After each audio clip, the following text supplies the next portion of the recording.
Good morning, 9 o'clock on the East Coast. Thanks for joining us today. I'm Alex Livingston. I'm Rob Nelson. And I'm Jay Struberg. The response to that catastrophic bridge collapse in Baltimore has sadly moved from rescue to recovery and now to salvage. The search for 4 missing construction workers, all of them presumed dead, has been suspended because of treacherous conditions amid the wreckage of the Francis Scott Key Bridge.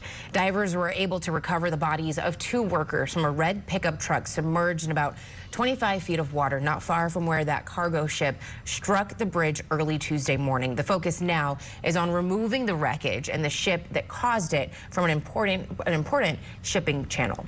As investigators try to pinpoint what went wrong, newly released traffic cam video shows the last vehicles approaching a police roadblock just moments before the bridge fell.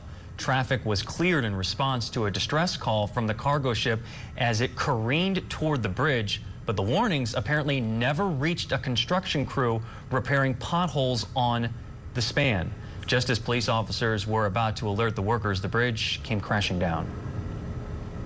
Right up on the bridge, I have all interloop traffic stopped at this time. Once you get here, I'll go grab the workers on the Key Bridge and then stop the outer loop. C-13 dispatch, the whole bridge just fell down.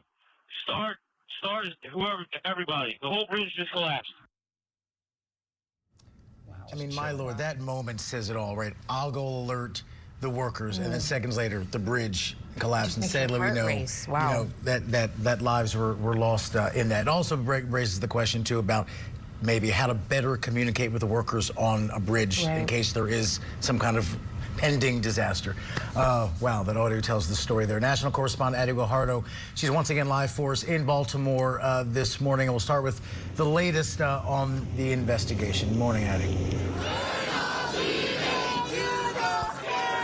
Scare us, we're not leaving. That's the message from demonstrators at UCLA's campus early this morning after police entered a pro-Palestinian encampment and chaos ensued. Good morning, you're watching Morning Rush. I'm Jay Struberg. I'm Alex Livingston. And I'm Carolyn Bruck, in for Rob Nelson. We are monitoring the protests that continue to unfold at college campuses across the country this morning. Yeah, here's a live look at UCLA's campus right now, where students, faculty, and community members have demanded that the school divest from its ties with Israel. Police conducted a pre-dawn raid on the pro-Palestinian encampment early this morning, barely 24 hours after counter demonstrators attacked that same encampment.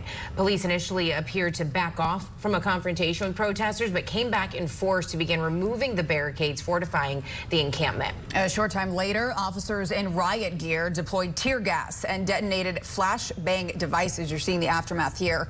Dozens of people taken into custody, and as the sun rose over UCLA, the encampment was mostly cleared of demonstrators, but some protesters stood nearby chanting, "We will rebound."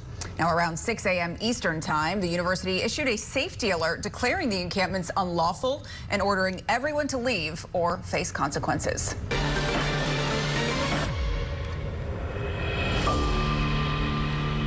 The verdict's historic nature reflected in banner headlines in newspapers and other media outlets all across the country and the world this morning. A sample there on your screen. It's the first time, again, a former American president has been convicted of a crime.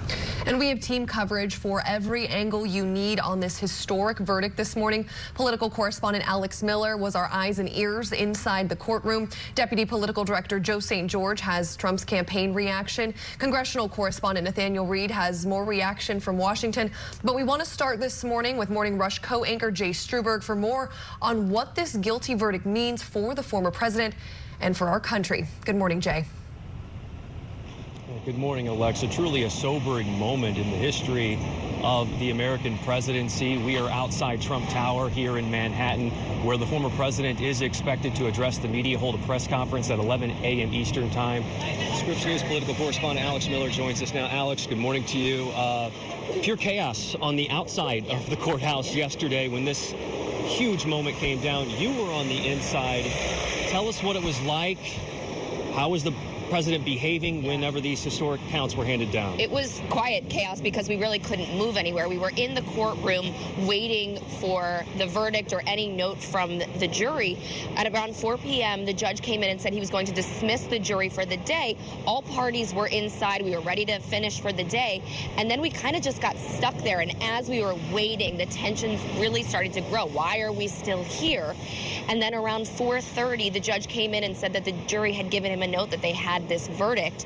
This is a White House, this is a Biden administration that has already sanctioned Russia considerably from the Ukraine war. So there's a lot of questions about what exactly is left to penalize Russia.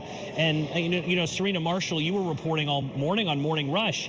Russia hasn't exactly suffered as much as some thoughts, and that's because of some of the data that we're getting in about where they've been able to sell their energy and crude oil around the world, Serena. Yeah, that's right. There's a report that was out just yesterday, Joe, that showed that Russia has been exporting a significant amount of crude oil to India, which is a strategic partner of the United States and currently not a sanctioned entity by the U.S. So when you talk about significant sanctions that Haley mentioned, that's the White House saying that they're planning to take action, marking that entrance of the third year of this war, marking and trying to take action on the death of Navalny. But according to that report, they were bolstered by a record $37 billion of crude oil sales to India last year. We are following breaking news this morning. Hurricane Idalia strengthening into a Category 4 storm overnight. It's expected to make landfall on Florida's Gulf Coast in just a matter of hours. The remote Big Bend region now facing its first direct hit in recorded history. For a sense of just how quickly this storm is developing, yesterday morning, we were tracking Idalia as a tropical storm with winds up to 73 miles per hour. And now it's a Category 4 hurricane with maximum sustained winds of 130 miles per hour. Officials warning Florida residents of the seriousness of this storm as we approach peak hurricane season.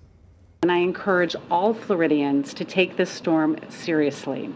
We don't want anyone to wake up, see the blue skies, and think that we are done.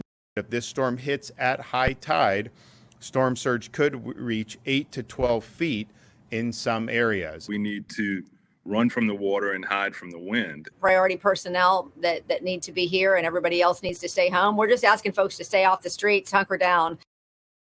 Storm surge is already flooding the streets of coastal cities this morning. Florida Governor Ron DeSantis declaring states of emergency for 49 counties with mandatory evacuation orders in 18. Let's bring in meteorologist Scott Withers, who is live in Tampa for us. Scott, Hillsborough County has a partial evacuation order. What does the city look like right now?